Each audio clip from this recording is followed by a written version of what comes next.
to do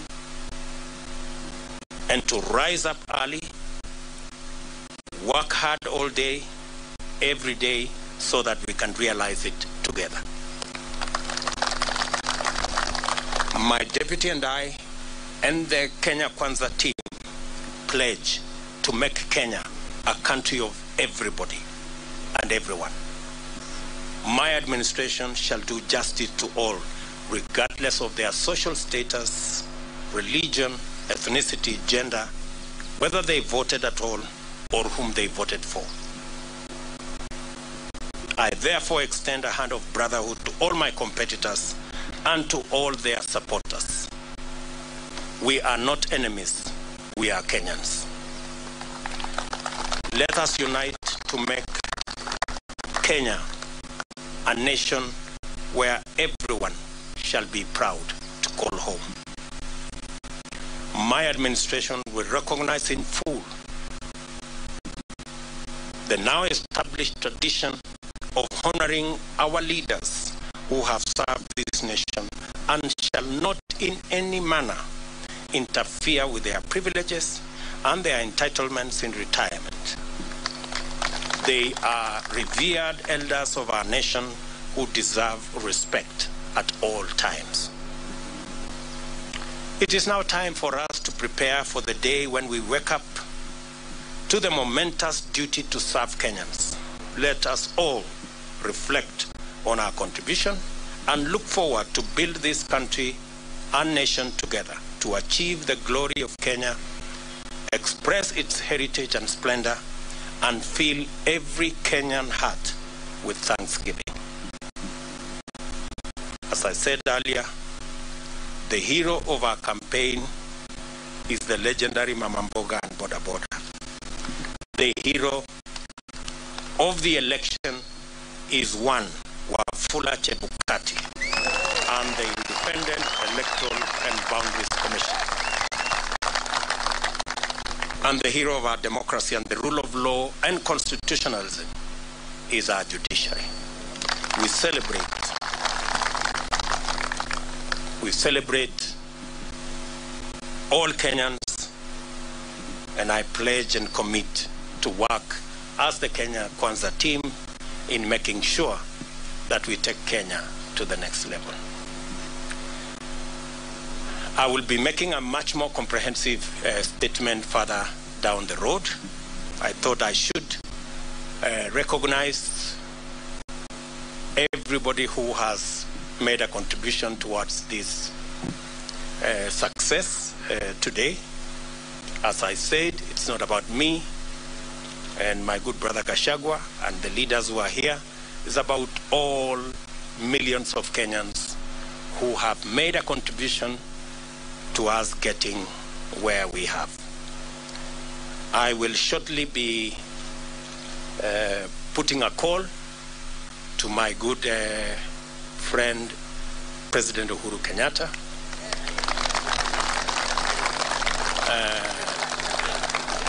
We have not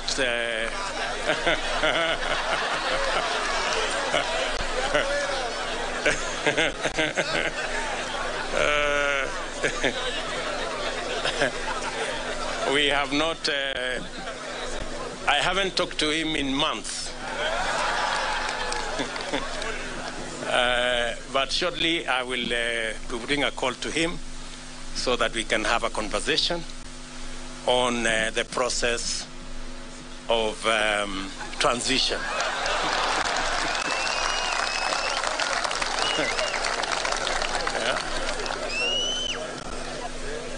Yeah.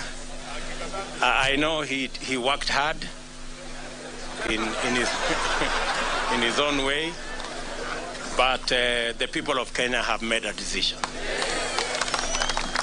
and we have absolutely no issue with the democratic choices of any Kenyan. You remember I said earlier, when I chose to support Uhuru Kenyatta, I did not give him conditions that he must support me. I have made that very clear. So I take no offense at all that he decided to choose and support somebody else. and therefore we will remain friends as we have been in the context of where we are, and and we look forward to building on the foundation that's already there in the many issues that I worked with him, and be able to take Kenya to the next level in the many things that we would have wanted to do that we did not do. We are a very responsible people.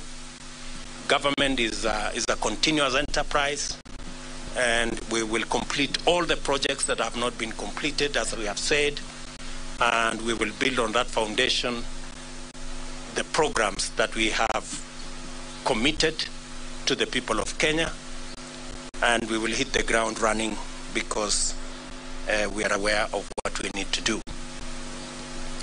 I will also be putting a call to my worthy competitors, beginning with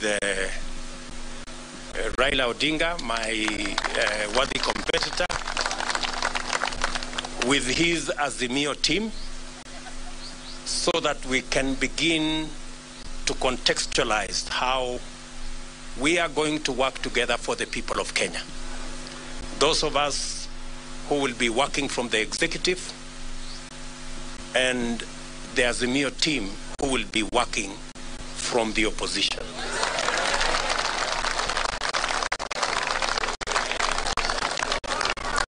And as I committed to the people of Kenya, I believe in the rule of law. I do not believe in the handshake stories.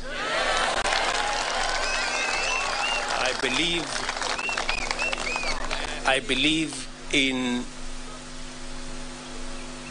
an accountable government held to account by a responsible opposition. That is how Kenya is going to move forward. And so I look forward to a conversation on how they will hold us to account and make sure that we deliver on the commitments that we have made to the people of Kenya, and public resources are put to good use in an accountable manner, and so that we can reap the benefits of what the people of Kenya have done in electing us into office. We will then be working with all the other people as we get down to doing what we committed to the people of Kenya that we do. I know there is huge expectation. Many people are texting me and asking, when is the Hustler Fund going to be launched? Many people are asking me, many farmers want to know when subsidized fertilizer will be available so that they can get on with the journey or with the business of growing food for us so that we can reduce the cost of living. Many farmers are asking when we are going to begin the journey on agro-processing and value addition. Many people across Kenya want to know when we are going to begin our housing program. I want to commit that as soon as we are sworn into office, in fact, beginning tomorrow, I will be working with the people in government offices so that by the time we get sworn in, we will have work to do and begin the process of implementing our plan. Let me say to all of you, I know many people have come here. I know many members of parliament are here, many governors are here, many senators are here, members of county assemblies. Let me take this opportunity in a very special way to recognize our legal team, led by Senior Counsel Fred Ngatia. and Senior Counsel Kioko Kilukumi, and Senior Counsel Kiragu, and of course, my chief agent and team leader of the legal team, Professor Abraham Kithure Kindiki. And all the senior lawyers here, let me not mention all their names. We had the best legal team anybody could assemble. And we are very proud of you, ladies and gentlemen. Thank you very much for protecting our victory and for doing your bit. I remember when I talked to them, I told them those of us who are politicians have done our bit. We handed over the baton to them, and I told them they should not drop the baton. And they brought it home in one piece, and we want to celebrate them. Tuwapige makofi jameni hawa makofi. Let me also say, for good record, that these great men and women, our legal team, volunteered their services for free.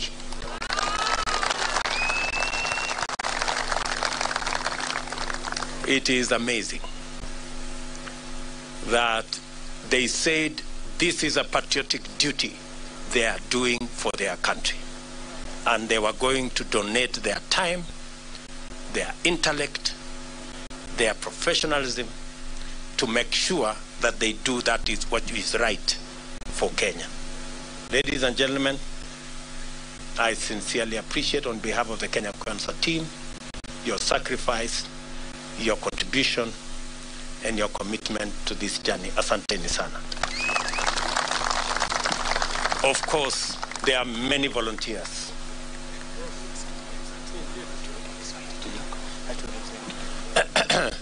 There are many volunteers who came across. There are many people who supported us in many ways. There are many people who contributed merchandise. Many people contributed resources of all types, merchandise, airtime, equipment, transport, and it was just amazing. We ran a campaign. Many people believed that I was very organized, but I want to tell you, it was not me. Everybody made a contribution. That's why the whole thing looked seamless. We didn't have to push nobody to do nothing. Everybody did what they were supposed to do without asking. So I want to say thank you very much to our team. I want to announce that this marks the end of the politics of deceit and the politics of betrayal and the politics of conmanship. It is the end. We want the politics of the Kenya of the future. Every leader must be held to account on what they say, and they must match what they say with what they do.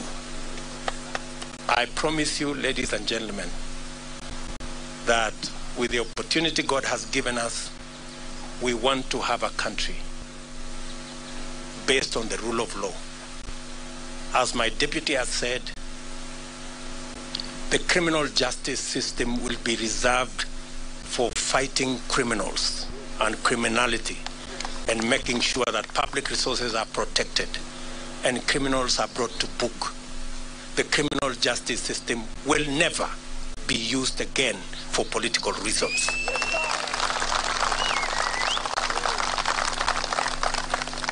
Let me say it again. The criminal justice system will never be used again against those who have a contrary view, political view to ours. I want our competitors to rest assured that though the rest of us have been subjected to threats, blackmail, intimidation, and unnecessary fights, I commit that under our administration, nobody will be vilified or victimized or prosecuted for holding a contrary political view from ours. This is a democratic country, and we want to remain so. Our competitors have nothing to fear, like the way many of our supporters have had everything to fear for being our friends or for holding a contrary view from those who wielded power. So, and as I have said, we will respect our President, Uhuru Kenyatta, in his retirement. We will give him the respect and dignity a former head of state deserves. We are honorable people. We are not petty, and we are not jealous. He has done a good job, and he will have his place in the history of Kenya. So nobody should peddle any falsehoods or that we harbor anything against the President of Kenya. When our good friend Raila Odinga retires also, we will give him the respect he deserves as a Kenyan leader who has made a huge contribution to the democracy of our nation, and every other leader that deserves respect. So to all our friends out there, we want to grow a nation. We want to build a society that is based on the rule of law and respect for our elders. So let me leave it there for now. The rest of the things we are going to say, I will take maybe one or two questions so that we can conclude this press conference. Na nitasema kwa Kiswahili, nitajibu maswali kwa Kiswahili. Sisi tumekubaliana? Kama mnataka niseme Kiswahili kidogo, nimesema ya kwamba kwa niaba ya team ya Kenya Kwanza tunamshukuru Mungu kwa sababu ya kutupatia ushindi. Hii ushindi si ya William Ruto na Gachagua, ni ushindi wa mamilioni ya Wakenya walioamka asubuhi na mapema kupiga kura ili hata na watoto wao waweze kupata nafasi ya kuwa na ndoto ya kuwa viongozi katika taifa letu la Kenya. Nimesema vile vile ya kwamba tunawashukuru wale wote, hasa IEBC ambayo ilisimamia uchaguzi katika taifa letu la Kenya. Mbali na changamoto za makomishna ambao waligawanyika pale mwisho, IEBC ilifanya uchaguzi ambao ulikuwa wa huru na haki, na kila Mkenya ametosheka. Ma-MCA wamechaguliwa, wabunge wamechaguliwa, maseneta wamechaguliwa, magavana wamechaguliwa, na leo mahakama ya upeo imeidhinisha uchaguzi wa rais pamoja na naibu wa rais, kumaanisha kwamba IEBC ilifanya kazi ya muhimu. Na nimesema shujaa wa uchaguzi huu ni Wafula Chebukati na makamishna waliohakikisha ya kwamba uchaguzi huu haujapatilishwa na watu ambao walikuwa na njama ya kuharibu uchaguzi wetu. Nimesema vile vile tutapata nafasi kama viongozi kuongea na rais wetu ambaye anaenda kustaafu, ili tuweze kupanga mambo ya kukamilisha succession kwa njia na taratibu ambayo iko na heshima, na nimesema vile vile kama vile tuko na desturi kama taifa, viongozi wetu wote wale ambao ni elders wa taifa letu, viongozi wanaostaafu kama rais, watapata heshima na watapata haki yao katika mahali pa heshima katika taifa letu la Kenya, na hakuna wasiwasi yeyote kwa mtu yeyote kwamba kutatokea na jambo lolote. Yale ambayo yamefanyika, Waswahili wanasema yaliyopita si ndwele, tugange yaliyomo na yajayo, na hivyo ndivyo tutakavyofanya. Tumekubali vile vile ya kwamba kamwe criminal justice system katika taifa letu la Kenya haitatumika kuendesha mambo ya siasa katika taifa letu la Kenya. Wanasiasa wote wako na huru wakuwe na msimamo tofauti ya kisiasa bila ya kujali ya kwamba watashurutishwa, watalazimishwa, watafunguliwa mashtaka yasiyo na maana. Hiyo haitafanyika katika taifa letu pale tukiwa viongozi katika taifa letu la Kenya.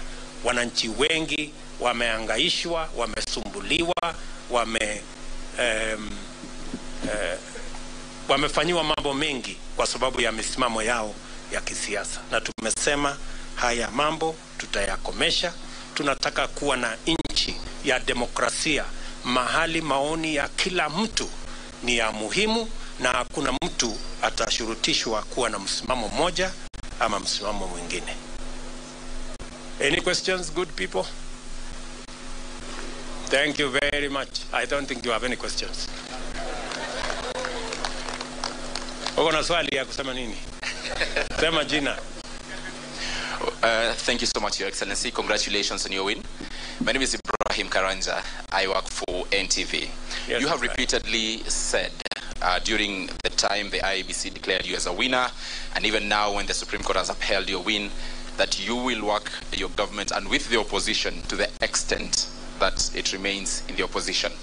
From where you sit, how should Kenyans take then your move of incorporating members of parliament who were elected in what were opposition parties in the election? Thank you so much. Thank you very much. You know, as I have said, there are many people who today are in Azimio, not because they want to be.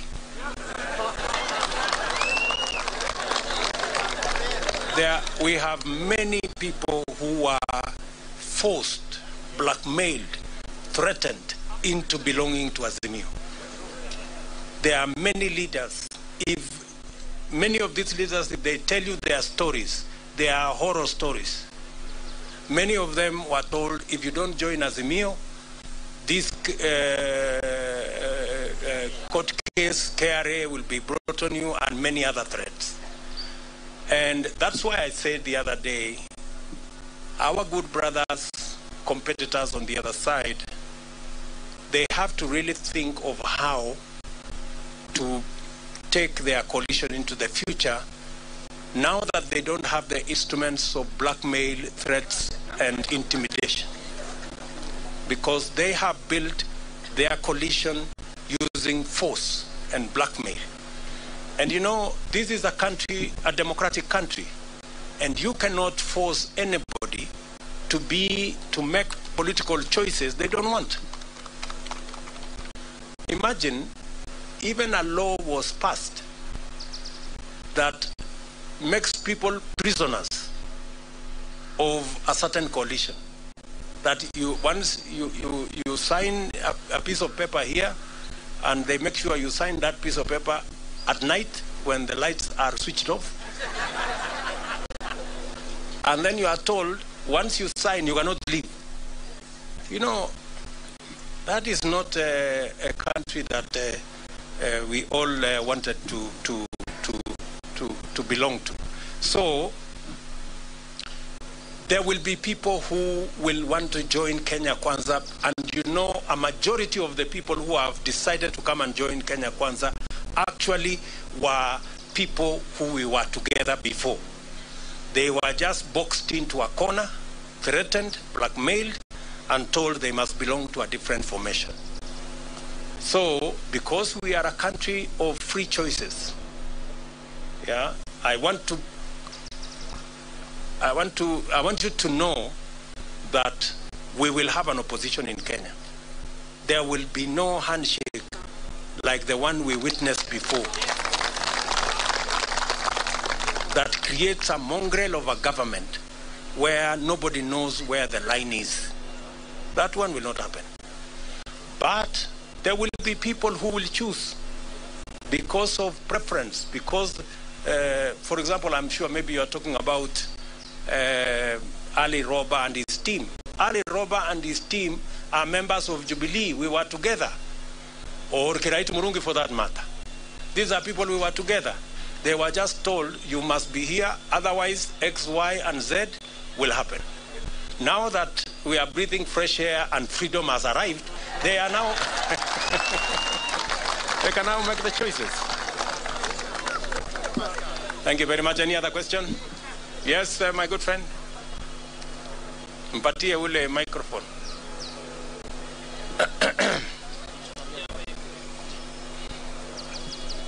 Congratulations, Sir President William Ruto. Asante. My name is Kevin Mihona from Mwangaza TV. Yes. Your Excellency President, there are young men like us who had some different thought about the verdict of this ruling with the court. What would be your encouragement to them? They are burning. I've been from the streets of Nairobi and some of them are burning. Kindly tell them a word of hope. Thank you. As I have said, two things. We are a democracy. And in a democracy, the majority have their way, the minority have their say. Number two, I have said here, the administration we are going to run is the administration that is going to serve all Kenyans, irrespective of whether they voted at all or whoever they voted for.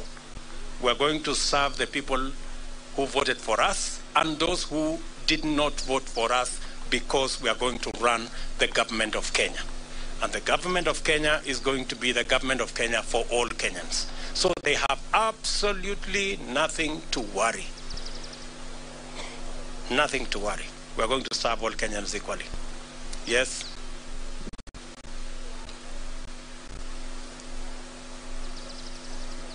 Mr. President, congratulations. Thank you.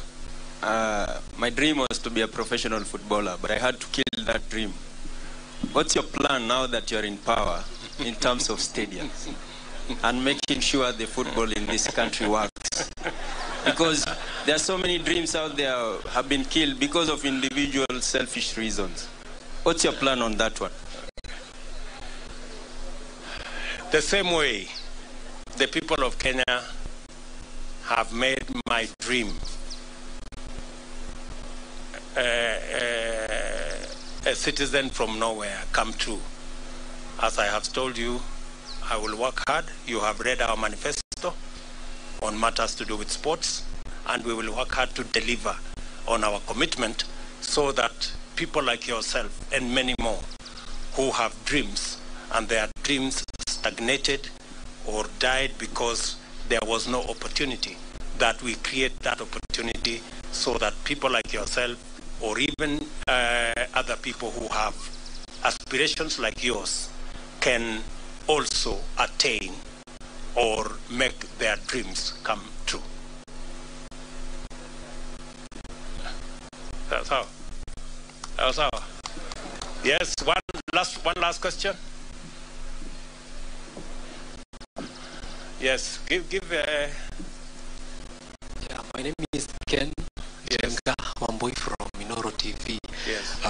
We understand that from the Constitution, Chapter 9, Article 141, the President shall be sworn in the first Tuesday after 7 days. What is this one thing that you will promise Kenyans that you will deliver within the first 100 days once you assume office? There are many things, Njenga, Wambui. And how is Inoro, by the way?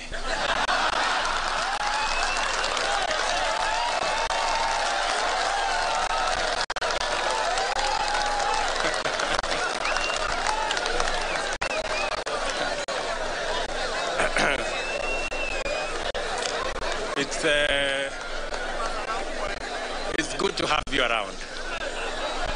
And I want to promise you that you will be treated equally like all other Kenyans. I know sometimes people think the people who really fought hard against us that we have grudges. We don't. We are Democrats. And we will work together. However, your question on the first 100 days, let me not say it today. I will be making a statement on my inauguration. Just be patient kidogo. Sawa bwana Njenga. Asante. One last one. Where are my good friends from Citizen?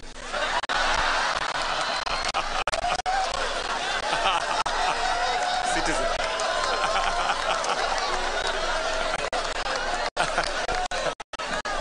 No, it was.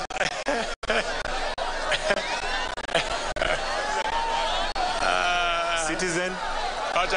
Where are they? Hawako. It's okay.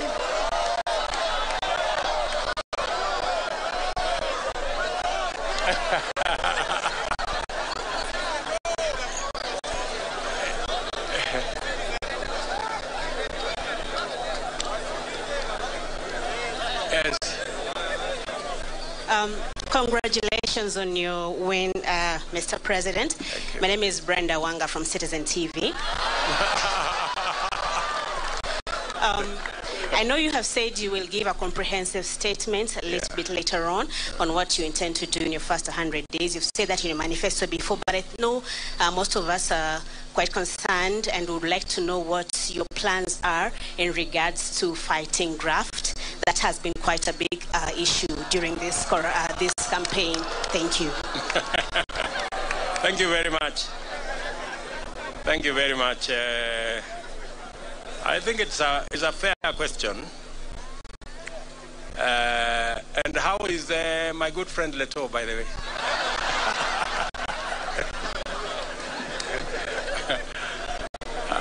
And say hello to Chemutai Goinchi. So,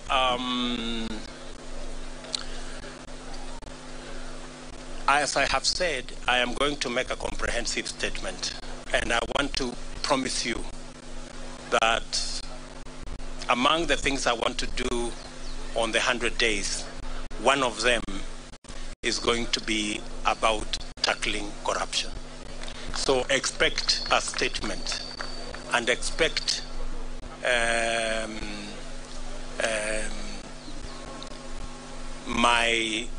there are two things that I said in the manifesto.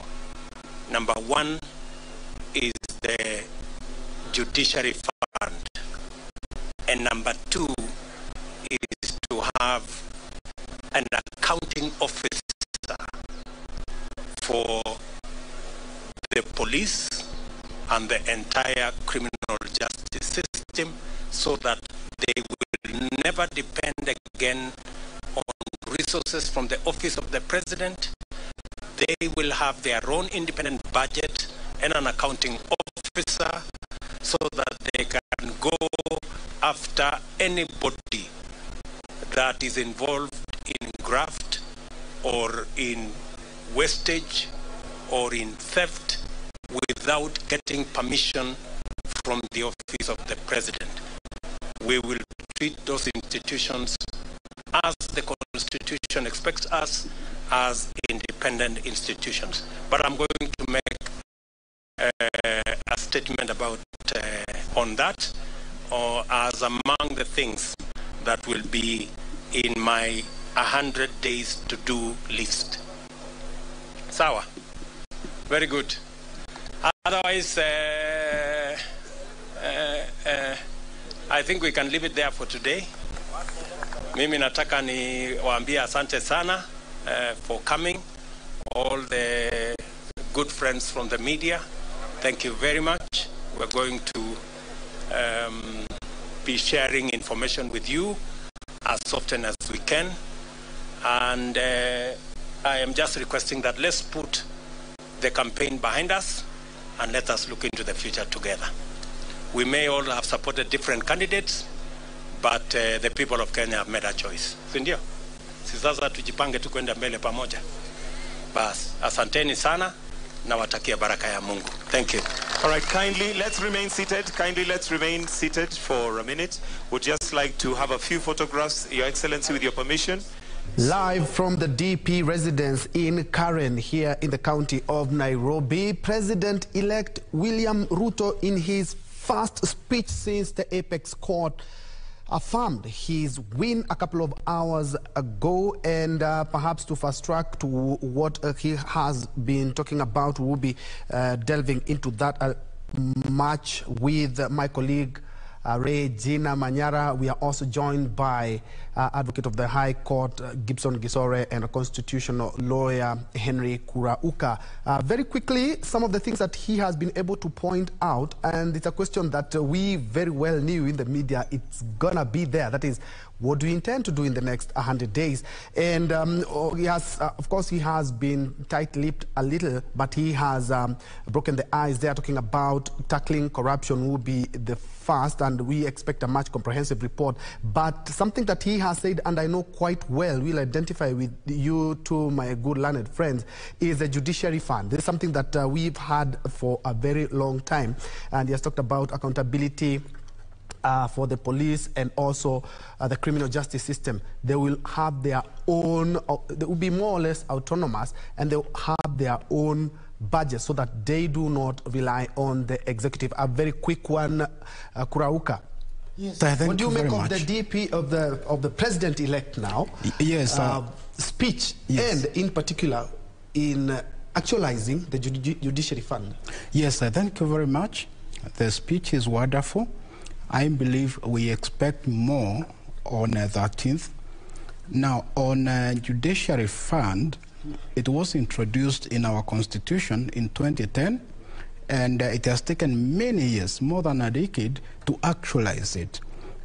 We cannot talk of judiciary's independence without financial independence.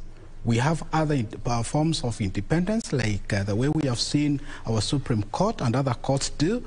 There are other independence, like administrative, without interference with any other organ. Presidency is actually a very important arm of government because the president is the epitome of national unity. A lot of things will be said by our president-elect, but let me say this. Yes, it may be easy to promise when we are campaigning, but when it comes to actualizing, it may not be practical to actualize some of these things within 100 days, because there are many other institutions that need to put input into it. For example, fighting corruption. There are more than 10 institutions that must be involved. Some of them are independent, like courts. Mm-hmm. You cannot take someone to court today and expect that person to be taken to committee the following day. Mm-hmm. We need a lot of, consultation. We cannot even borrow from other jurisdictions. Mm-hmm. For example, China has been able to handle corruption very well. When it comes to criminal justice, that our president-elect has, put very well, we can borrow leaf from countries like the Netherlands, which has a very good criminal system, whereby before people are taken to court, there are 99.9% that a case will be sustained. Mm-hmm. Of course, Kenyans have a lot of expectations. Mm-hmm. Already, he has rightly put it. Some are asking, when is the funds coming? Thank you. Yeah, and tossing the ball to you, Ray and Gisore, he talked about an accountable government held firmly by a robust opposition to hold them to account. And again, talking about we are not going to be having a criminal justice system that will be going for all the wrong people. Gisore. Thank you. Thank you for that question. I've listened to him, and that was very clear from him that he wants an accountable government that is commendable. For him, from what I've heard, is visualizing before we hear from you, Council, we want to take you to some live pictures that you see on screen there. We have a condemnation of what is happening at the DP residence now, that the President-elect residence there, as well as Sugoi in Eldoret, which happens to be in WASILIANA County.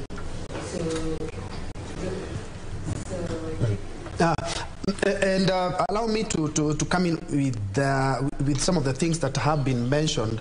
Kurauka, he has mentioned very quickly, the electoral process is done and dusted. Now we should embark on nation building.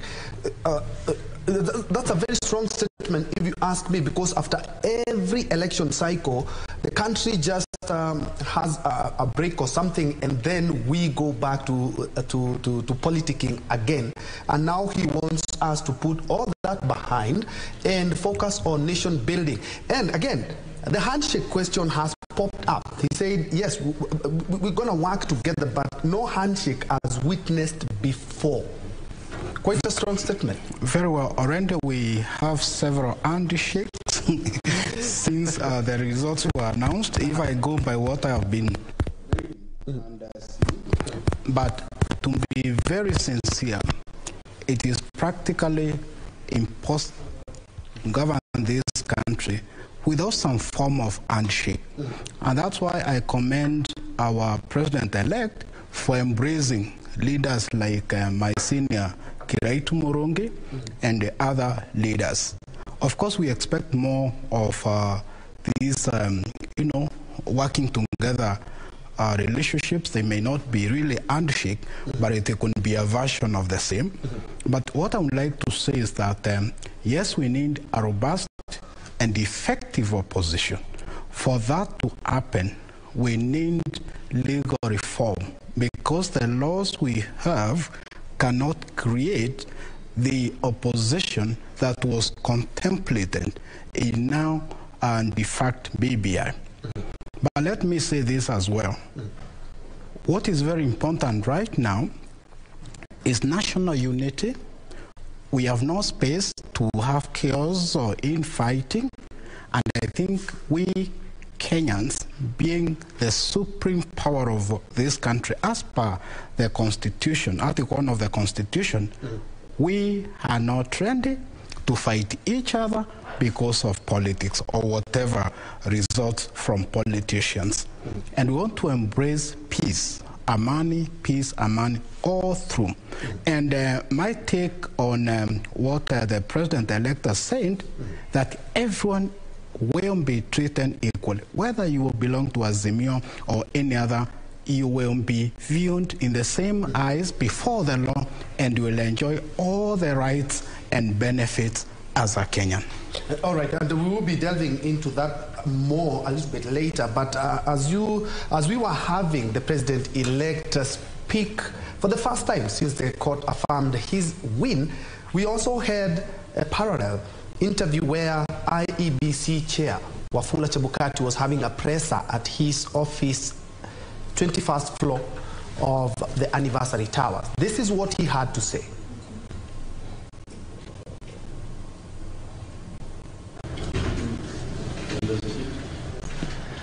Good afternoon.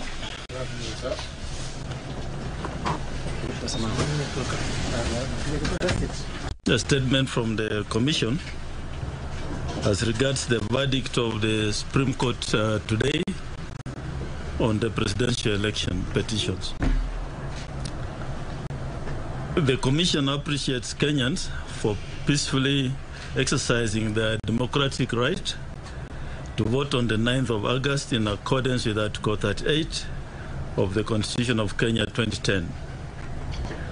In fulfillment of the Constitution, the Commission put in place a robust and transparent election infrastructure to ensure that the votes cast were counted, electronically transmitted, verified, tallied, announced and declared in line with Articles 81 and 86 of the Constitution. The general election was conducted by about 1,000 dedicated permanent employees of the Commission assisted by over 400,000 temporary staff countrywide. The Commission is grateful to this staff for a job well done. Additionally, the Commission recognizes the support by stakeholders, including the judiciary, the National Police Service, and service providers who participated in the electoral process. The Commission gives special recognition to development partners who provided support that bridged financial gaps in the Commission's budget. In the course of discharging our constitutional duty, the Commission and its staff endured harassment, intimidation, abduction, arrests, and some lost their lives. It's tragic that Mr. Daniel Mushoka, a returning officer for Embakasi East constituency, was abducted and tortured to death in the line of duty. In addition, Mr. Geoffrey Kitobu, a returning officer for Kishuku constituency, died in what could be election-related stress upon completion of elections in his constituency. In this general election, the abuse of IEBC staff reached an unimaginable scale. Apart from the 2 deaths, the Commission and staff suffered other atrocities, including, but not limited to, assault and injury of the chairman, Commissioners Professor Abdi Gulier and Boya Molu, and the Commission Secretary and Chief Executive Officer Mr. Marjan Hussein at the National Tallying Center during the declaration of results. Unwarranted arrest of a voter education coordinator by anti-terrorist police unit on the floor of the National Tallying Center, who was detained for 3 days. Abduction, torturing, and holding incommunicado for 9 hours of the managed election operations and a support staff by persons to be believed to be security agencies. Attempted arrest of 3 staff members who are lawfully verifying election results on the floor of National Tallying Center. Abduction of a staff of a service provider working at the National Communication Center. Harassment and physical assault of staff of service providers manning heavy-duty printing and photocopying machines at the National Election Communication Center. Physical assault of election officials in parts of Narok, Kakamega, Kirinyaga, Wajir, Nairobi, amongst others. In one instance, a presiding officer in Eldas constituency was shot in the leg, resulting to amputation. Physical assault of returning officers bringing results to the National Tallying Center. Breaking into offices of senior commission staff at the National Tallying Center with the intention of accessing sensitive data. Ethnic profiling, targeting, and cyberbullying of members of the Commission and its staff. To date, no one has been arrested for these crimes committed against members of the Commission and its staff. As it stands, no human rights or civil society organization have condemned these heinous acts meted on the Commission and its staff. Working for IEBC should not be a death sentence. The Commission reiterates that election is a process and not an event. This process started immediately after 2017 general election, and the Commission tested its systems and processes in over the 40 by-elections in the last 5 years. Therefore, the Supreme Court judgment today is a testimony that the Commission conducted a free, fair, transparent, and credible general election that met the democratic aspirations of the people of Kenya. The Independent Electoral and Boundaries Commission is finally vindicated. We look forward to the full judgment of the Supreme Court, as well as feedback from our stakeholders during the post-election evaluation exercises which will inform areas of improvement in the electoral process. Finally, the Commission wishes to thank immensely its legal team in not only defending it, but also ensuring that the sovereign will of the people of Kenya is protected. God bless Kenya. God bless the IEBC. Thank you. That's our statement today. And unless you have 1 or 2 questions, I believe it's been a great day. Thank you. Thank you. My name is Kisii. Now we take you to Kisii, where Kenyans are in a celebratory mood there. Let's have a listen in into what is happening in Kisii.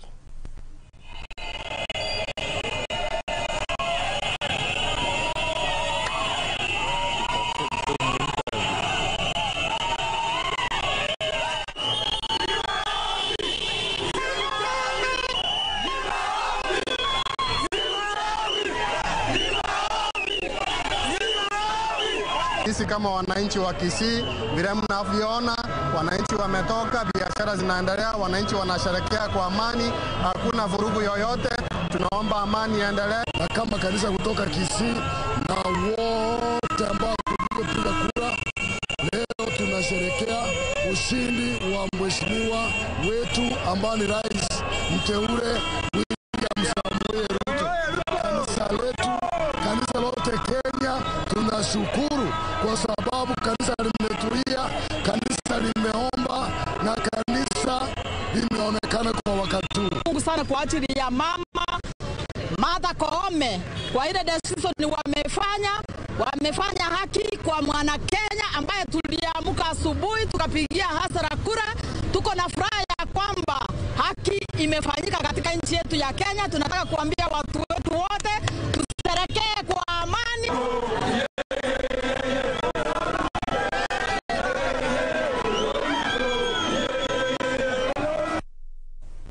Now from Kisii, we take you to Kiambu County for the similar. Let's just find out if residents in Kiambu share the same sentiments as those in Kisii.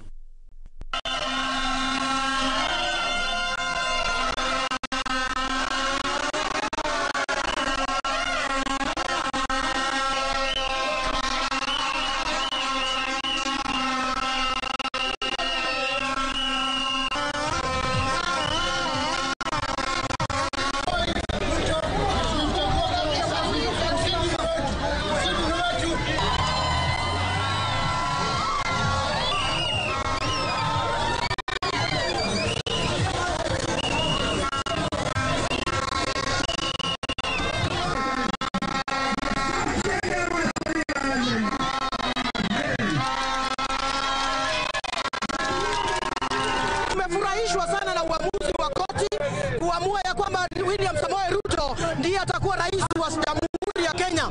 Kwa hivyo tunaomba ya kwamba akaweza kuendelesha taifa kwa njia ambayo inayostahili, na tumefurahishwa kwa sababu mahakama imetuonyesha vikamilifu ya kwamba hawa hawatakubali kushurutishwa na mtu yoyote.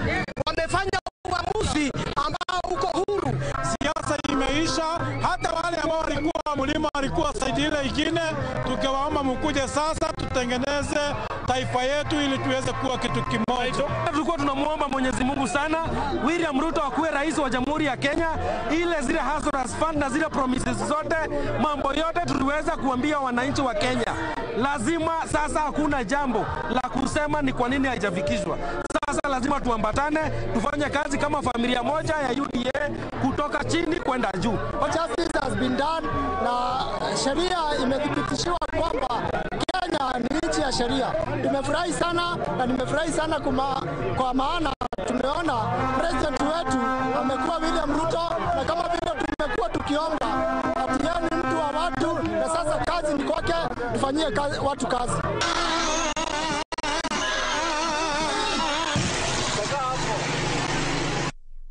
Take you to Wajir to try and see if the residents there have received this news with jubilation or not. Here's Wajir.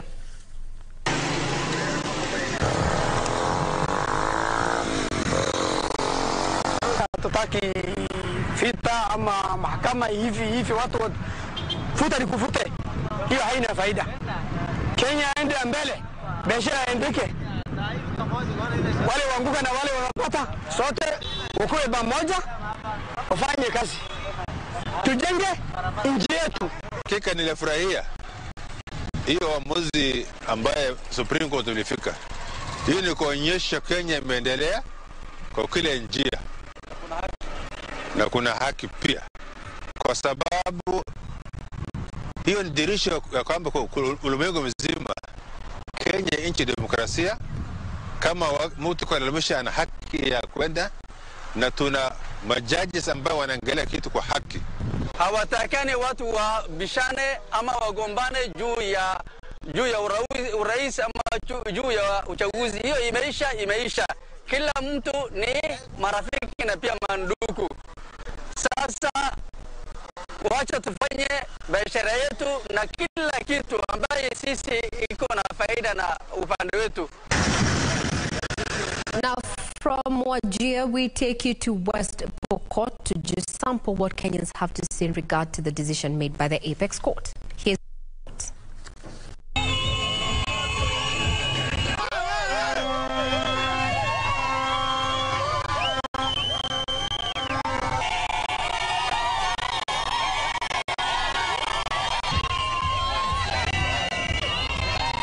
Kwanza ni kushukuru Mwenyezi Mungu kwa yote ambayo nimefanyika siku ya leo. Ya pili, tunawashukuru wale judges ambao walifanya hii kazi. Na zaidi ya yote tunamshukuru rais wetu mteule Ruto kwa kukaa na kuomba Mungu. Nashukuru Mungu kwa kumpatia Martha Koome hekima na maarifa. Tunataka amani katika Jamhuri ya Kenya. From West Pokot, we want to take you to Kibra, right here within Langata constituency and Nairobi. Here are the sights and sounds from Kibra.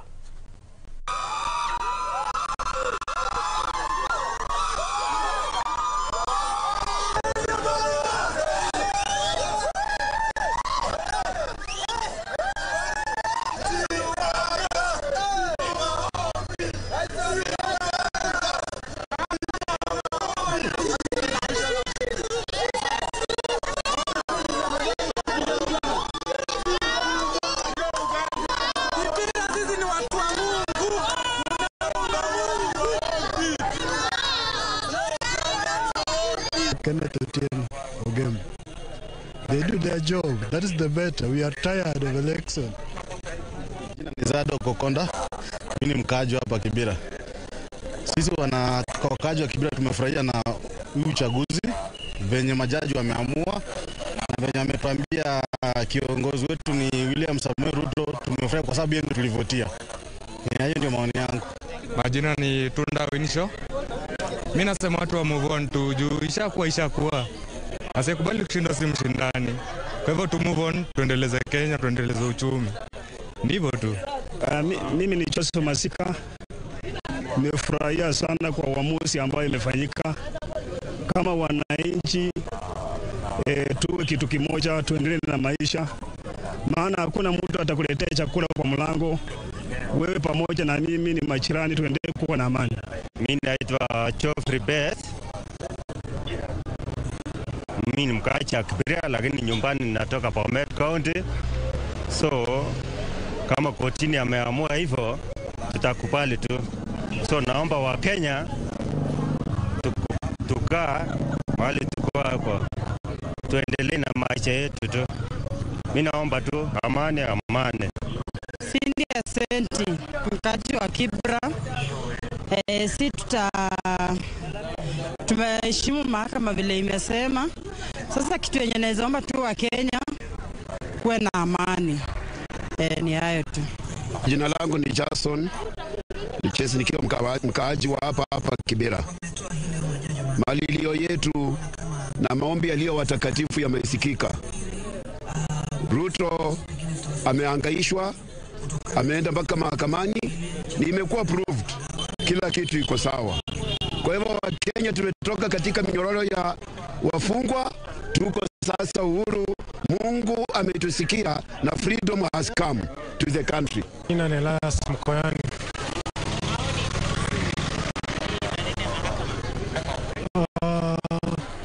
Ninaona mahakama wamecheza pati yao, wamemaliza. Wameangalia kila kitu, wameona kuna evidence. Kwa hivyo mimi naona mahakama walikuwa. Jina ni Roslyn Simiu. Kile naomba tu kwa serikali yetu ambayo imeingia saizi, mahakama imefanya mambo yao na washughulikie maslahi wa wananchi ambao wako chini, especially unga. imenini sana, imepanda sana. Na pia upande wa masomo, watu waangalie Kibera tunaumia sana upande wa masomo. Mambo ya CBC imekuja, inabidi mzazi huyu mmoja ndiye anatafuta hustle ya kula na pia anatafuta hustle ya wanafunzi. So watushughulikie upande wa wanafunzi pia. Kuendelea mbele, wataangalia vile watafanya economy ya Kenya iwe sawa kwa mwananchi mdogo. Mwananchi mdogo anaumia sana. Wananchi vyakula imeongezeka sana. Tunataka vyakula ishuke. Hiyo ndio wananchi wanataka. Mambo mengine hatutaki. Hiyo ya juu hatujui hata. Kwa majina naitwa Henry Mutu. Ninashukuru kwanza Mungu kwa maana ametupatia amani. Tumeomba sana amani imedumu Kenya. Na washukuru wa Kenya kwa kudumisha amani. Na pia Supreme Court tumeona vile imekata hiyo case, na sababu kwa mashindano mpaka kuwe na mshindi na mshindwa. Kwa hivyo yangu ni kusema mwenye ameshinda hongera, mwenye ameshindwa ati, alafu tuungane tujenge Kenya.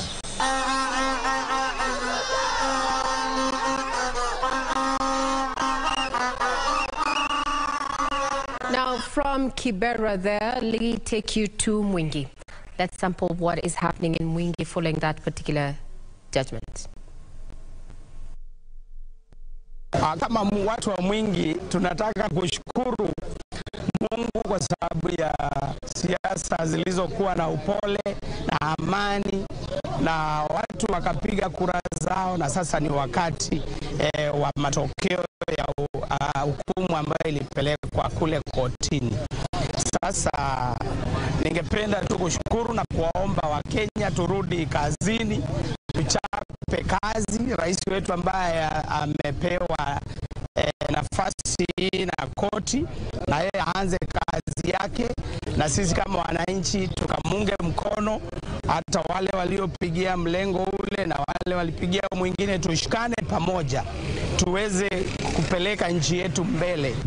Mimi ni chairman wa bodaboda hapa Mwingi Town. Yangu ni furaha sana kwa wakati kama huu. Nishangu na vingelegele kwa kupata rais wetu tulikuwa tunatarajia.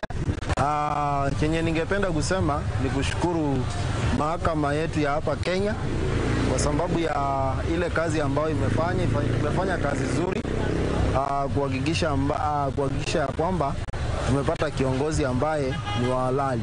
Na ningependa kuhimiza na kuambia watu wa Kenya wenzangu, tudumishe amani na tukumbali kile ambacho kimetokea.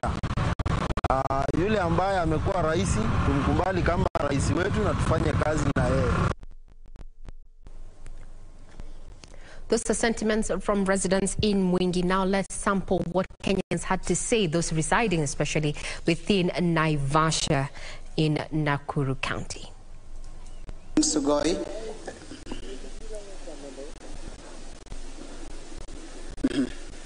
Okay.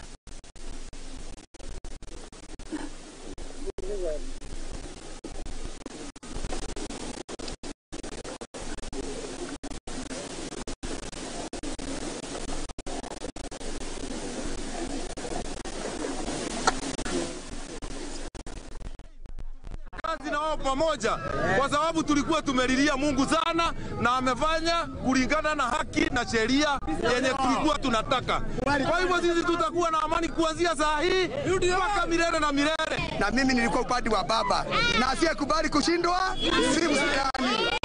So mimi nataka kusema congratulations Deputy President ambaye amechaguliwa kama president wa Kenya.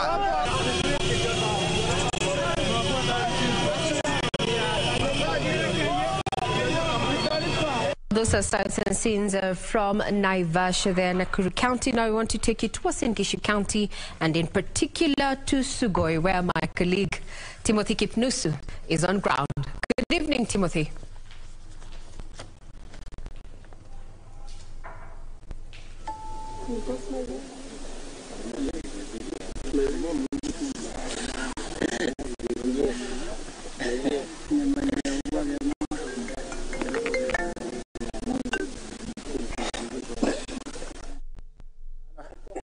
there. We will be joining Timothy Kipnusu, who is in Sugoi there, the home of President-elect William Ruto there, already surrounded by Kenyans who are eager to give their message in regard to the latest development.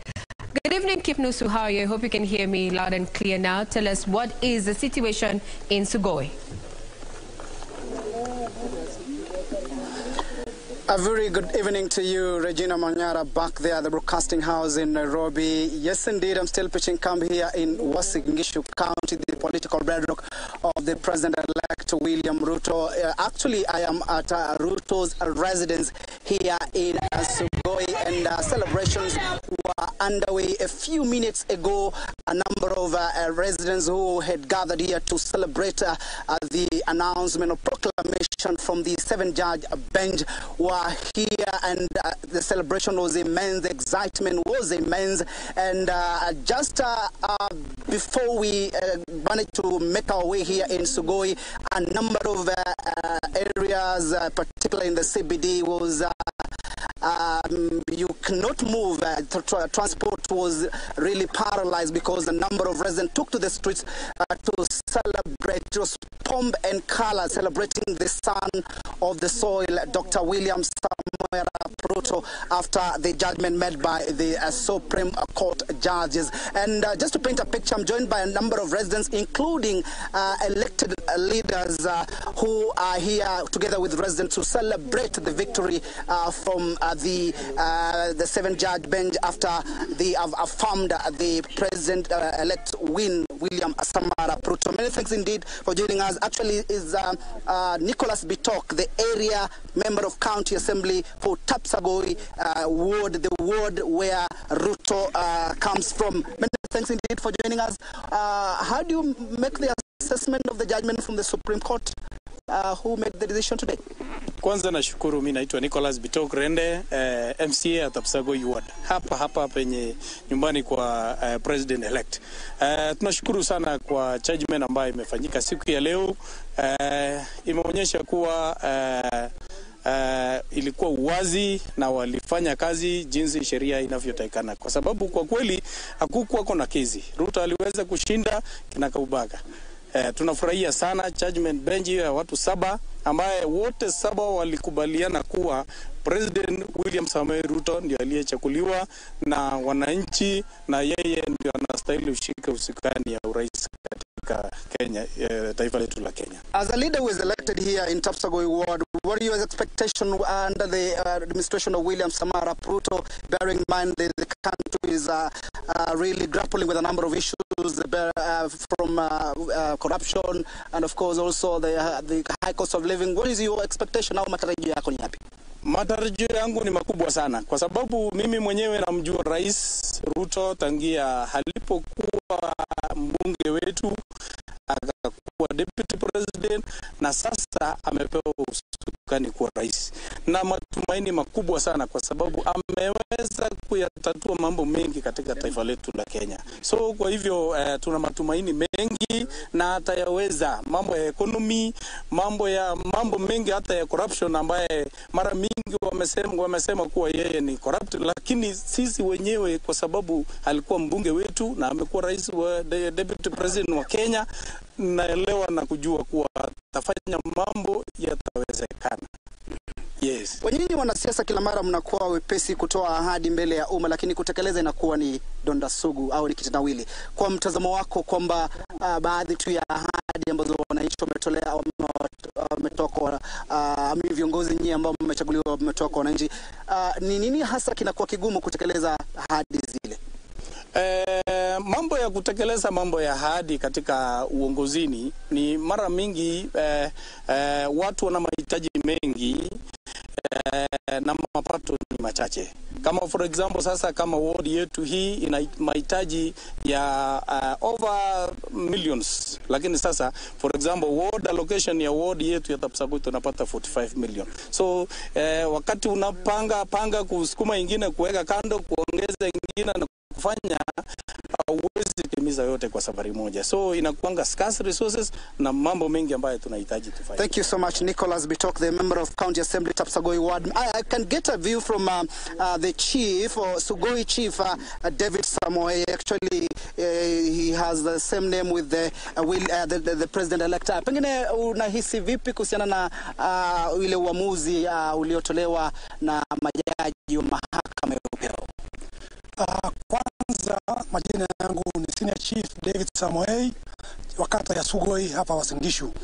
Kwanza kama mkaaji wa hapa tuna furaha nyingi sana kwa sababu koti kuu ama Supreme Court ya siku ya leo imetoa uamuzi ambaye inafanana na ile wananchi walishatoa pale tarehe 9 mwezi huu wa Septemba, mwezi huu wa Agosti wakati wa uchaguzi. Kwa hivyo mambo yalikuwa sawa sawa, muda tu ambayo tulikuwa tunangojea na court time is the best. Pengine jambo ambalo unaona kwamba Ruto anastahili kulipa kipaumbele hasa atakapoapishwa tarehe 13? Mambo ni mengi, lakini usalama wa nchi yetu, mambo ya uchumi wa nchi yetu, na pia ile ahadi ambazo walitoa kwa wananchi, yeye ni mtu wa kusema na kutenda. Nafikiri mambo yote ambayo walisema katika manifesto yetu ya UDA atimiza kabisa. Kwa hivyo tunaamini yeye ni mtu wa kusema na kutimiza. Asante sana chifu wa eneo la Sugoi. Pengine nizungumze na mmoja wa wanasiasa ambaye amechaguliwa kutoka ward ya Simat kule katika eneo bunge la Kapsabet na kutoka Oscar Sudi. Pengine kwanza kabisa kwa yule ambaye anatizama umevalia mgonda haya, pengine inaashiria nini hasa wakati ambapo eneo hili linasherehekea kutangazwa kwa Ruto kama rais mteule? Asante sana. Kwa majina ni Solomon Limo. Mimi natoka kule Simat Kapsabet ward, sub county ya Kapsabet. Actually siku ya leo tuko na furaha sana. Unavyoona sisi tumevalia hii inaonyesha tumepata ushindi, na tuko na furaha sana kama jamii ya Wakalenjin wote. Tuko na furaha sana kwa sababu ukiona tumevalia hiyo ni ishara ya kuonyesha tumepata ushindi. Pengine katika uongozi wa Ruto unatarajia ni nini hata anaweza kufanya ili iweze kuhakikisha kwamba taifa hili linapiga hatua kubwa katika maendeleo? Asante sana. Tuko na expectations mingi sana kwa president wetu Dr. William Samoei Ruto, sababu tunajua sisi wote tunajua ni asla na atashika mahasla wote. Mama mboka tunajua wako na ahadi ya mama mboka, watu wa bodaboda, hawa ndio watu Deputy President wetu Dr. William Samoei Ruto atainua kutoka chini mpaka juu. Asante. Regina, allow me for the purposes of gender interview a lady here. Songa hapa mama, pengine uweze kutueleza unahisi vipi baada ya Ruto kutangazwa kuwa mshindi, na vile vile kuzungumzia kuhusiana na kuwepo kwa wanawake katika nyadhifa mbalimbali za uongozi, manake hilo limekuwa halijajitokeza, japo wananchi wameweza kuchagua wanawake wengi katika nyadhifa mbalimbali za uongozi kuanzia kwa gavana na kwenda chini. Pengine matarajio yako ni yapi katika uongozi wa Ruto atakapoapishwa? Asante sana. Kwa majina mimi naitwa Nelly Cheruyot. Nyumbani ni hapa Sugoi. Tunashukuru kwanza Mungu Mwenyezi kwa maana tunaomba, tulipoomba akatusikia. Tarajio yangu yenye naambia Ruto, Mungu akusaidie kama vile alikusaidia, utazidi kusaidia wananchi wote, hata kama ni upande wa kina Raila atasaidia huko. Sisi wote ni wa Kenya, tunaomba amani, tunashukuru Mungu alitupa amani, lakini tunaomba Ruto asaidie kwanza vijana. Kunao vijana wa mapotapota wako na shida sana, tunaomba rais wetu akuja saidia. Kunao mama mboka, ndio unaona hata Mungu alisaidia wa mama wengi ndio akachakuliwa, kwa maana anajua uchungu, na sana sana najua wa mama wengine nao wanatusikia. Tunasi Ruto sana tusaidie. Kuna watoto wetu walimaliza university wako nyumbani hawana makazi, tunaomba hata akipata nafasi wengine waende ngambo, wengine atuandikie vijana wetu kazi, ndio sisi kutembea tu. Hizo tu ndio naomba Mungu tu amsaidie Ruto, asaidie asimame kabisa imara, aone kila mtu Hii Kenya ni yetu sisi wote. Nashukuru. There you have it, Regina. A number of residents and of course also elected leaders having high expectation from the President-elect William Samoei Ruto once is sworn in, ranging from a high cost of living, talking of unemployment among the youth, talking of fighting the thorn, or the rather corruption, which is a thorn in the flesh in the country, and of course a number of issues helping the Mama Mboga. Remember, Ruto has been categorical that those are the people that he will be taking keen interest to help and ensure that they really get development or get assisted to put food on the table. And of course, we will be here just to paint a picture. A number of elected leaders, I'm told they will be having a function tomorrow to give thanks to God for granting them an opportunity, having their son in the top seat in the land. From me, Timothy Ekip-Nosu, I hand you back to studio, Regina Manyara. Indeed, Timothy, thank you. We can see even from the background, indeed, residents down there in Sugoi are in quite some jubilation there after the verdict was delivered in their favor. Now we want to cross over to Bomet and see if the situation is as in Sugoi Uasin Gishu. Here's Bomet.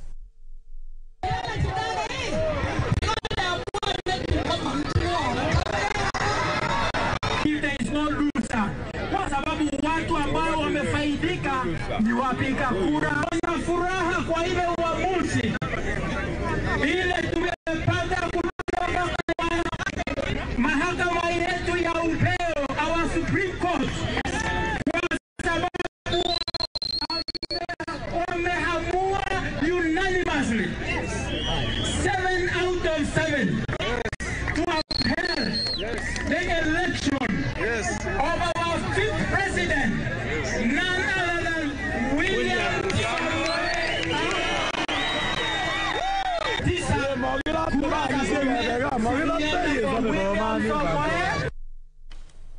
Now, those were scenes from Bomet there, and also just members of the public expressing their, views in regard to the direction in which the judgment at the Apex Court has taken. Now we go to Migori County. Let's sample also the sights and sounds of Migori.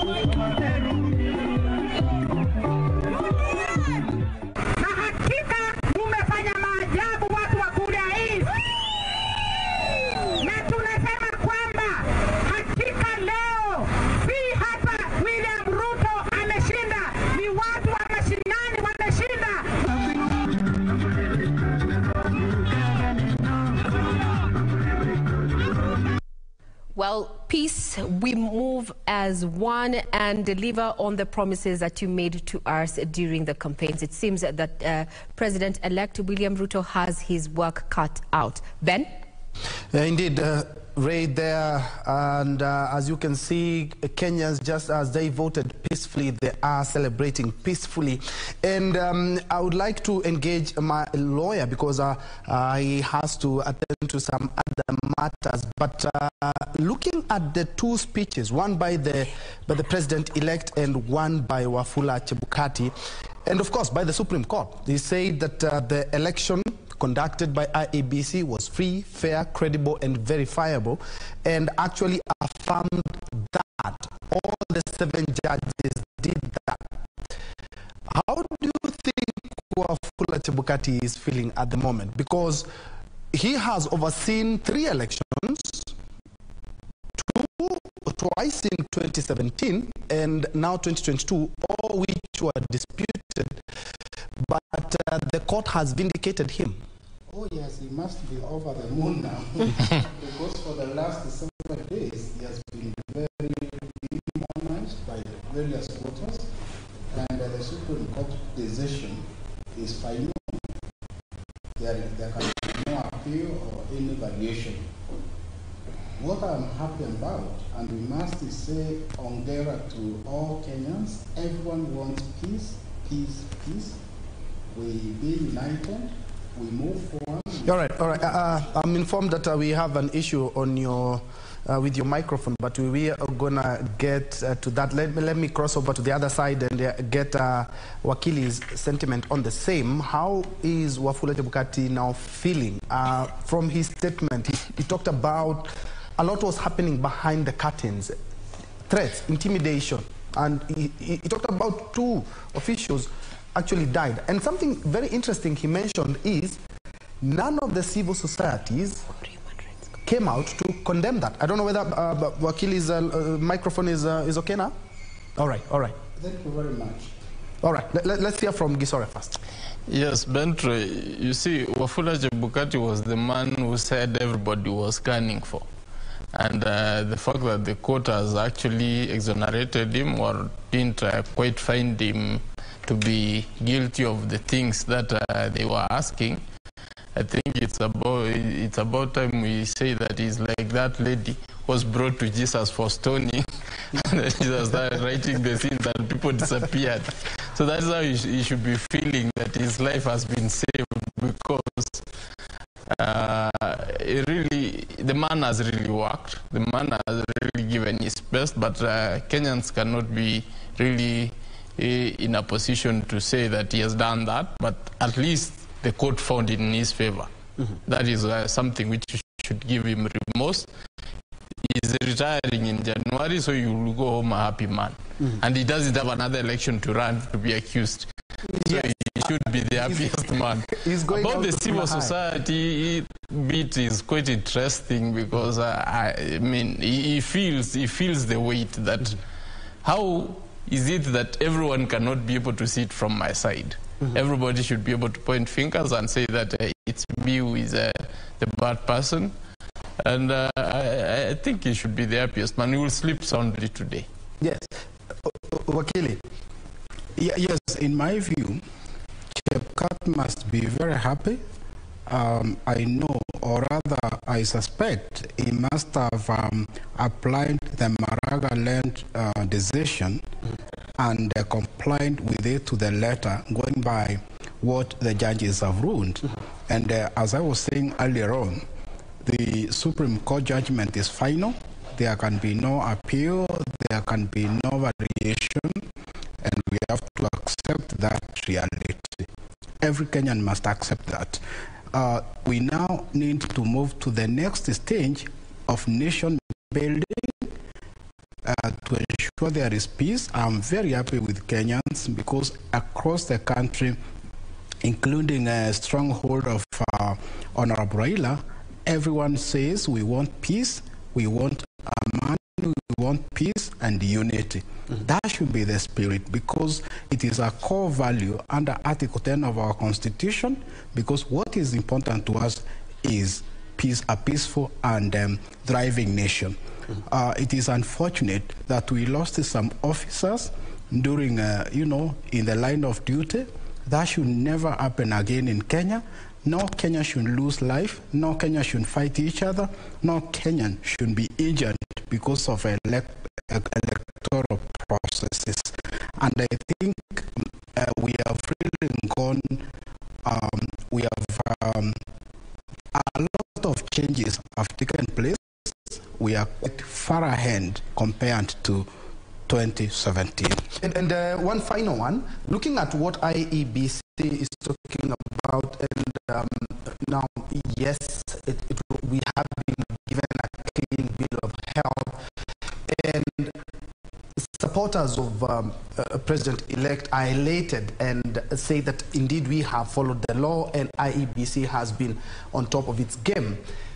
On the other hand, we have supporters of Azimio and Raila Odinga who really take it as a big loss. Yes, indeed it is a loss, but don't we have to look at the other side of how Kenya has won? Because at the end of the day, just as I said earlier on, is that the petitions that Raila has come up with since the year 2013 have worked towards strengthening the democracy and the rule of law. There are so many things. We had a big law lacuna, but now we have some constitutional interpretation brought about by this petition, which will make our electoral process better.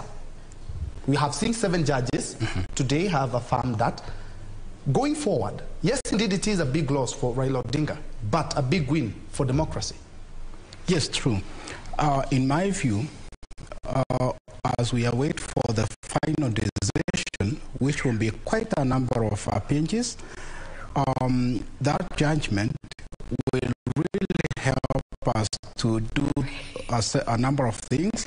It will assist our parliament to come up with legislation to improve our electoral processes. Secondly, that judgment will develop our jurisprudence when it comes to electoral matters. Of course, it has a lot of bearing to multiple other petitions relating to other positions.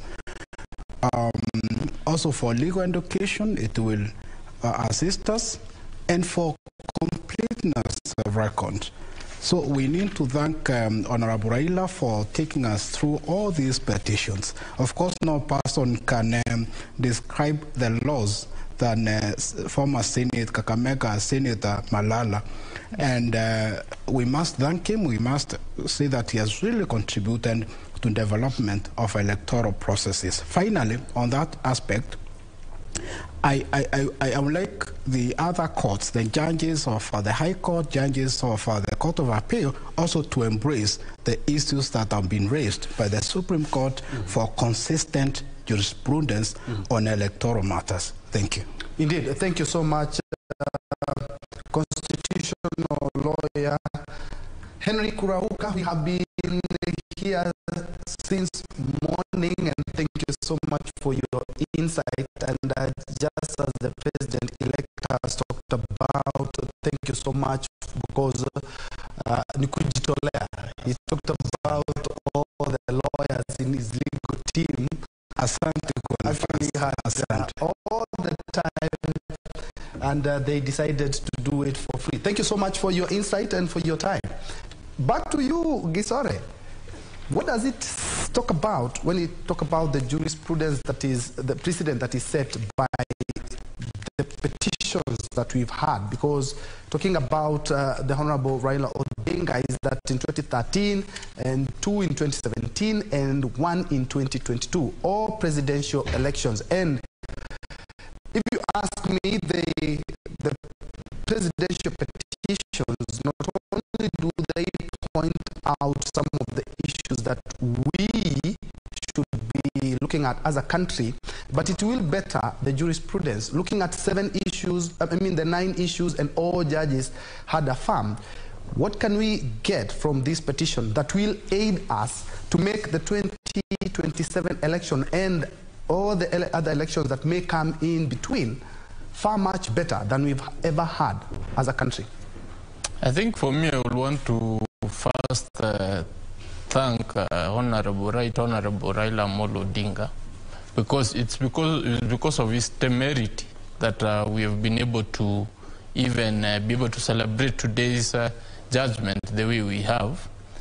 Because right from 2013, there has been development in terms of jurisprudence at the Supreme Court, that is at the Apex Court, and that has contributed greatly to the changing of our laws to align them with the Constitution.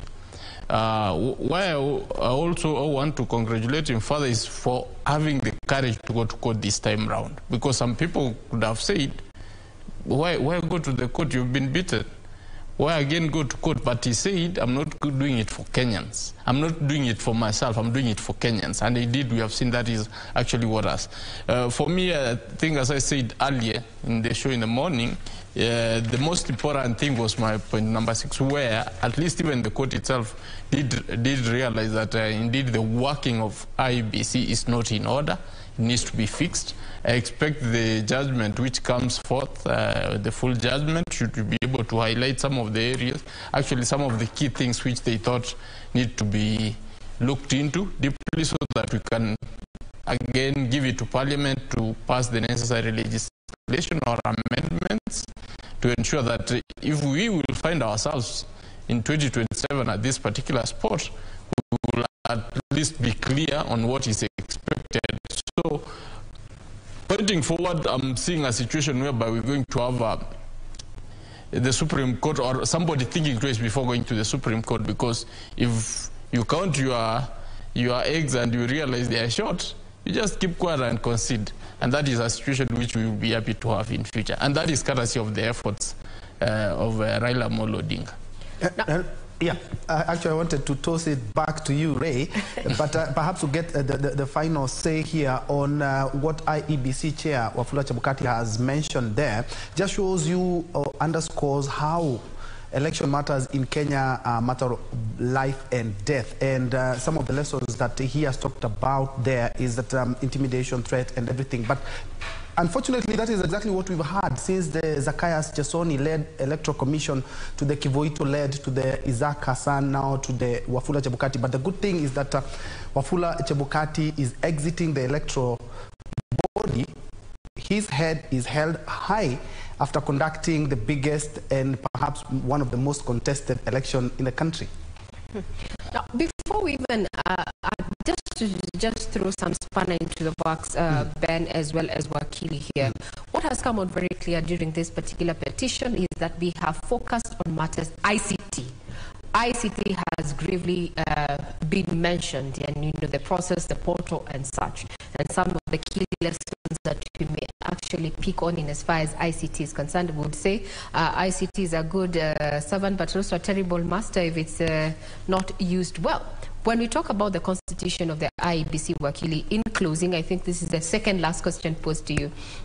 What are we likely to see now that this is the last election that is going to be officiated by Chair Wafula Chebukati? So it means we have an opening going forth. Now, the use of IEBC, the use of ICT by IEBC, as the judges said that, well, it was well informed to include efficiency and such.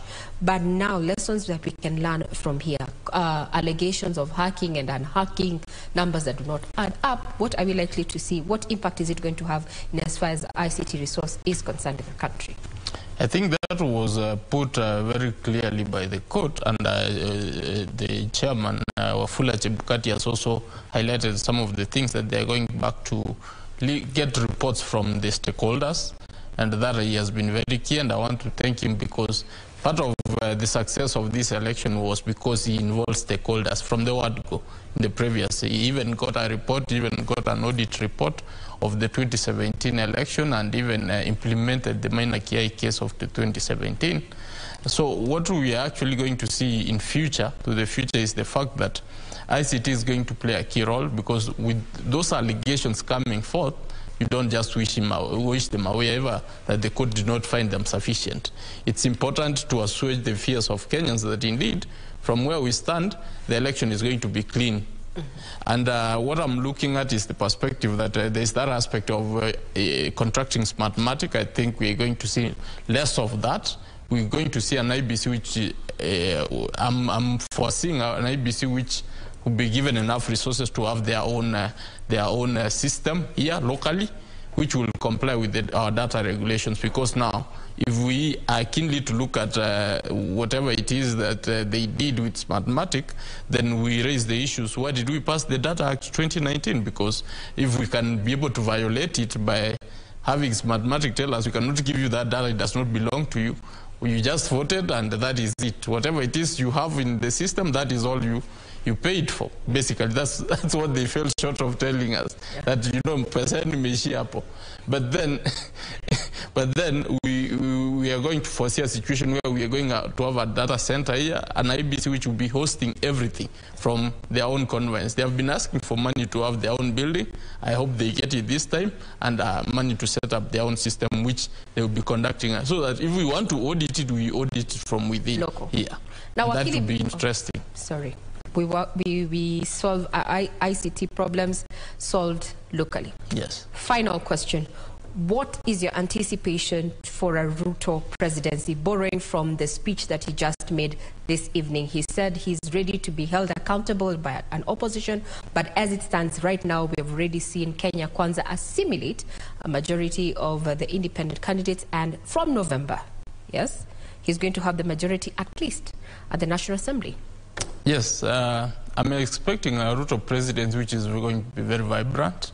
I'm sure there are people who think otherwise, but I don't myself, because look at the man. He has risen literally from nothing, and we have seen his way up. From the time he was even with Raila Odinga in 2007, he was complaining of the same issues which people are complaining of today. The people on the other side are complaining. But he walked himself out of that. He said, I cannot run for president and be able to come and cry foul. And he said, you're not going to steal my election. I'm going to just go for this and I'm going to win. And he has won. I think he has been vindicated on what he was saying. So first, for me, I think we're going to see a very vibrant leadership from him, because he's a man who leads from the front rather than from the back.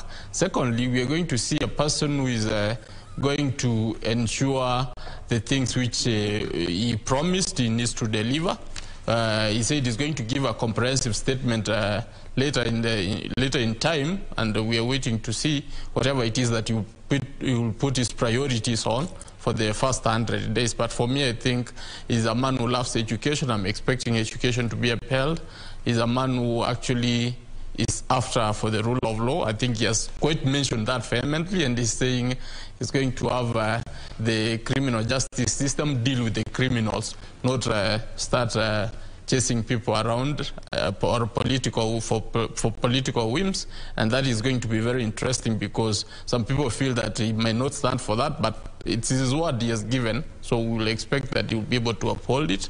And seeing an independent judiciary with a judicial fund, given that is a constitutional provision, is just effecting it.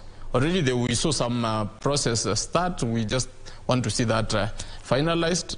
And especially there is the issue of the pending judges who had not been sworn. I don't know why people didn't ask that. We should have expected that to come forth, so that he commits himself or says, I'm going to appoint them, or I'm not going to appoint them because of 1, 2, 3. Because under the leadership of Uhuru Kenyatta, we have seen that he has vehemently refused to appoint those judges for reasons which are very personal or particular to him. We couldn't be able to tell, because he has court orders, everything is there. We hope that his leadership will not be able to fall to that particular line. We're also anticipating a situation whereby somebody asked him about the stadiums. He comes from a region where people are pregnant of ideas of running and representing Kenya. We should be able to expect that some stadiums will have to be put up to actually vindicate him from what he had promised under the leadership of Uhuru Kenyatta. And most importantly, first, to start with, he needs to preach peace across the country and bring the country together. That is, I think, that one he doesn't have a choice, because he's a Kenyan president, not... Advocate of the High Court there, Gibson Kisare, who has been gracing our studios from crack of dawn this morning, just helping us understand the legal implications of the decision that has been made by the Apex Court this afternoon. Thank you very much, sir, for your time. We look forward to further engagements. I've been your host, Regina Manyara. Now take it away, Ben Troy. Indeed, thank you so much. And re-echo what you've just said. Is thank you so much for our viewers who have been keeping a keen eye. We are here early in the morning at about 6, and for following up keenly and maintaining peace. I think that's the most important.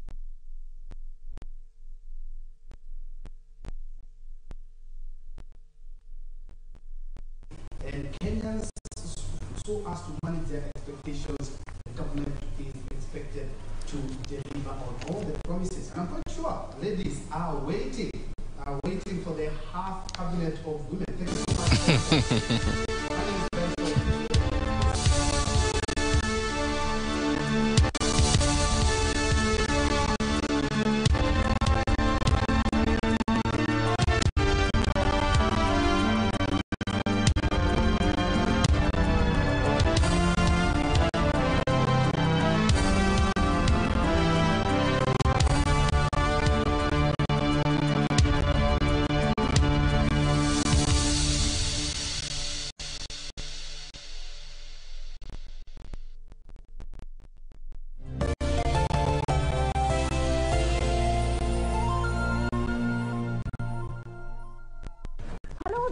Good boys gone bad. Eric Omondi has evolved from being a comedian to now being the king clout chase. How does a gospel artist make money? Jaguar wet again. Anaweza kuwa celeb, anaweza kuwa na followers, but it's a time for artists to make bank. How is your relationship with Zari, considering that she dates young? These are accessories. They do not make slap the guy. Yo, what's up? My name is Ted Josiah. Oh, mashallah. You sing about